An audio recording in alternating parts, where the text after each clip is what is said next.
पंचायत समिती शेवगाव येथे भीमशक्तीचे 29 एप्रिल रोजी आंदोलन जाहीर।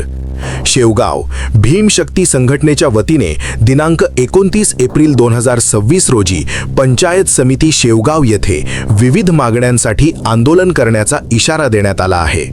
सुळे पिंपळगाव येथील सुखदेव बोरुडे यांच्या घरकुल प्रकरणाचा निकाल लावण्यात यावा, तसेच कोळगाव येथील बौद्ध समाजासाठी बौद्ध विहाराकरिता राखीव असलेल्या जागेवरील अतिक्रमण तात्काळ काढण्यात यावे, अशी प्रमुख मागणी यावेळी करण्यात आली आहे।